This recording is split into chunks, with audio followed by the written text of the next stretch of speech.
Now joining us here on SportsCenter. JJ, first I have to ask you, walking up to 18, you got that one-shot lead. You see Victor Hovland give you that nice teach for 18, and then you end this tournament on one of the most dramatic moments, the most dramatic putts we've ever seen. Take us through that moment.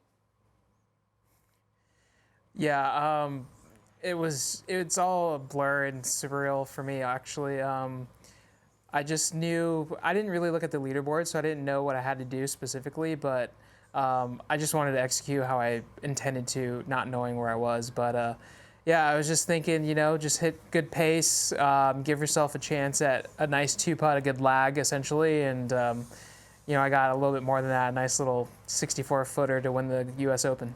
Yeah, it's incredible. And it's also incredible considering where you started from today. You epitomized the idea that it's not how you start, it's how you finish. The start for you today was unkind. 5 fives to start this round. Many thought you might be out of contention. What were you thinking after those 5 fives?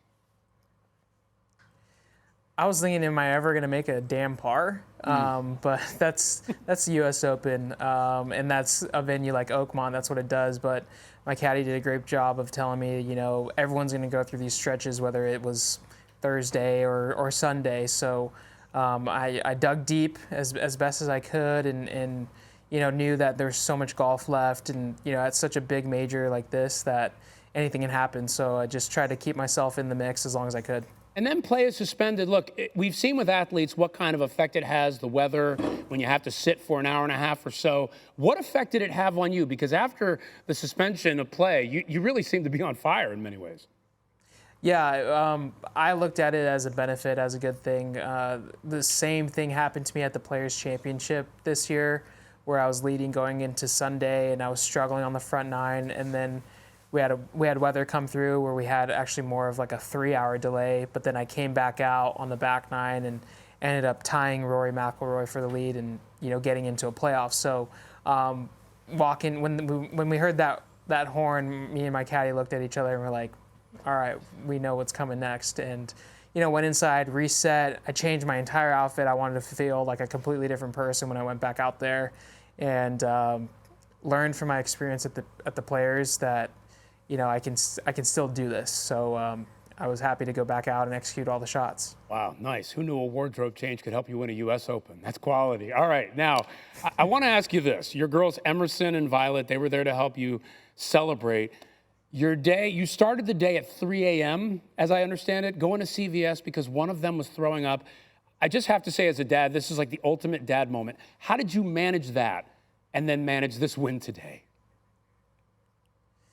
Yeah, my child, she caught some sort of stomach bug, so I tried to find a CVS that was open. There was no 24-hour CVS's in downtown Pittsburgh, so I ended up getting up a few hours later and finding one and getting a bunch of Pedialyte and crackers and just trying to do my best to make my daughter feel better. So it was kind of like a shaky start to the day. I mean, I didn't let it bother me, and it didn't bother me. But, I was just kind of my dad instinct kicking in and trying to help my wife out. Yeah, I certainly hope she's okay now. I'm sure in many ways she's happy that you won today. I just want to ask you briefly about your challenges. You've been through challenging times on the course. You even mentioned that last June it was looking like you were going to lose your job, thinking about how you might have to leave the game, and now here you are. Tell me what it's like to come from that, feeling that low point, to where you are right now.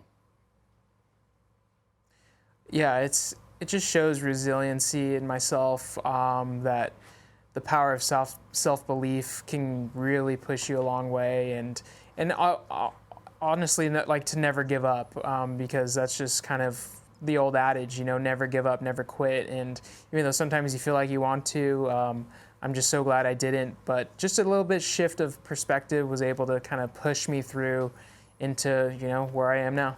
Yeah, incredible. So you got the incredible trophy. I have to tell you, it's Father's Day. I got a keychain. What else did you get besides the trophy for Father's Day? I got some nice jewelry. Ooh. This Jack Nicklaus medal, gold medal, for the winners only. That looks smooth. I heard you also got some cash. That's nice. I didn't look at that, but I'm sure that's a nice Nice little bag, too. It's a nice touch. It's a great Father's Day. Hey, first of all, let me say happy Father's Day. Congratulations to you, your family as well. And hey, great job today and great talking to you. Thank you so much. Appreciate it, guys.